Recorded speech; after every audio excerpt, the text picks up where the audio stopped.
رب ہی تو ہے جو انسان کی روح میں ہونے والی اذیتوں کو بھی جانتا ہے۔ اللہ تعالیٰ فرماتا ہے تو کرتا وہ ہے جو تو چاہتا ہے، پر ہوتا وہ ہے جو میں چاہتا ہوں۔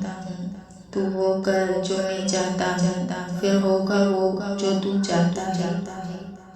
کچھ لوگوں کے لیے ہاتھ اٹھانے نہیں پڑتے، ان کے لیے دعا دل سے نکلتی ہے۔ ان میں سے ایک آپ ہی ہیں۔ رسول اللہ صلی اللہ علیہ وسلم نے ارشاد فرمایا، تمہارے گھروں میں مجھے وہ گھر زیادہ پیارا ہے جس میں یتیم کی عزت ہو۔ زندگی میں چاہے کتنی بھی خوشیاں ہوں ہمارے پاس، لیکن ہم تب تک خوش نہیں ہو سکتے جب تک ہمارے ساتھ وہ نہیں جس کے ساتھ ہم خوش ہونا چاہتے ہیں۔ بسم اللہ الرحمن الرحیم۔ صبر ایمان کی بنیاد ہے، اخلاق انسان کی خوبصورتی ہے، سچائی قرآن کی زبان ہے، عاجزی کامیابی کی کنجی ہے، دعا مومن کا ہتھیار ہے۔ زندگی کے کچھ سچ آنسو جتا دیتے ہیں درد کیسا ہے، بے رخی بتا دیتی ہے ہمدرد کیسا ہے، گھمنڈ بتا دیتا ہے کتنا پیسہ ہے، تمیز بتا دیتی ہے خاندان کیسا ہے، باتیں بتا دیتی ہیں انسان کیسا ہے، بحث بتا دیتی ہے بے وقوف کتنا ہے، ٹھوکر بتا دیتی ہے دھیان کتنا ہے، نظریں بتا دیتی ہے نیت کیسی ہے۔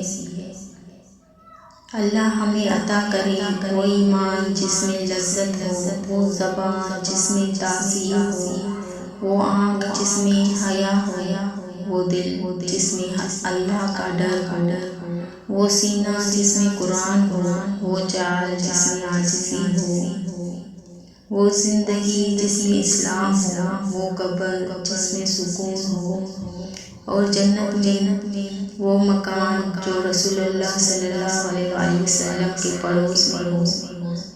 کتنے کمال کی بات ہے، لفظ ہی روتے ہوئے کو ہنسا دیتے ہیں، لفظ ہی ہنستے ہوئے کو رلا دیتے ہیں، لفظ ہی بولنے پر مجبور کرتے ہیں، لفظ ہی خاموش کروا دیتے ہیں، لفظ ہی دل چیر دیتے ہیں، لفظ ہی دل جیت بھی لیتے ہیں، لفظ ذائقے رکھتے ہیں، بولنے سے پہلے کچھ چکھ لیا کریں کہ آپ کے لفظ سننے والے کو کون سا ذائقہ چکھائیں گے۔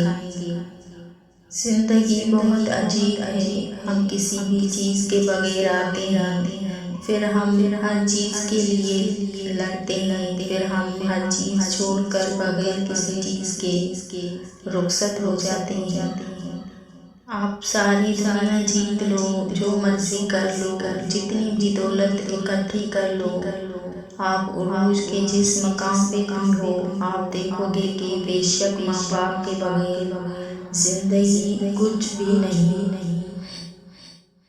خوش ہونا، خوش رہنا، خوشی بانٹنا اور خوشی کا اظہار کرنا الحمدللہ کی عملی شکل ہے۔ الحمدللہ ہر اس چیز کے لیے جو مجھ سے لی گئی یا مجھے بن مانگے دی گئی، شکوہ تو بنتا ہی نہیں اس پاک ذات سے جو بہتر کا بدل بہترین دیتا ہے۔ سب سے بڑا وظیفہ غیبت چھوڑ دو، دوسروں کی برائیاں پکڑنا چھوڑ دو، دوسروں کا تذکرہ کرنا چھوڑ دو، پھر تھوڑا سا عمل بھی تمہیں بہت نفع دے گا۔ اور جب آپ کو لگے کہ اللہ کی مدد، اللہ کا جواب نہیں آ رہا، تو اپنے صبر کو مضبوطی سے تھام لینا، کیونکہ آزمائش جہاں برداشت سے زیادہ ہو جاتی ہے، وہیں سے کوئی نہ کوئی معجزہ ہو جاتا ہے۔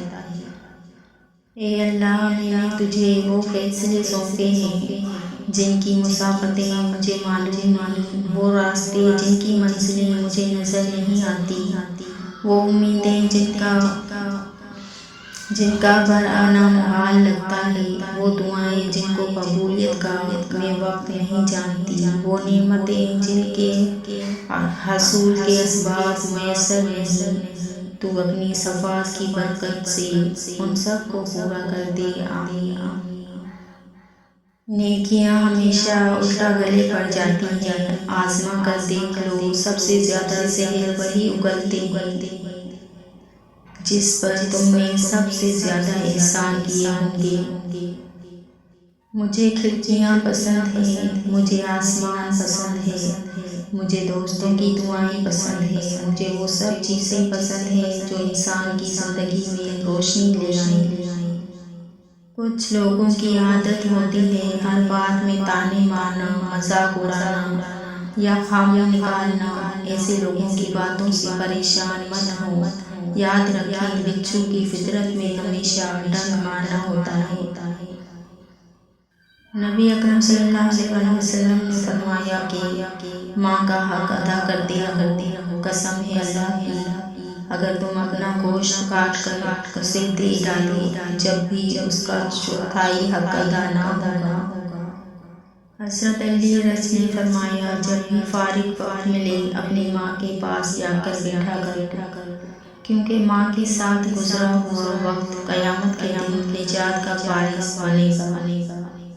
چھوٹے تھے تو لڑتے تھے ماں میری ہے، ماں میری ہے، بڑے ہو کر لڑتے ہیں ماں تیری ہے، ماں تیری ہے۔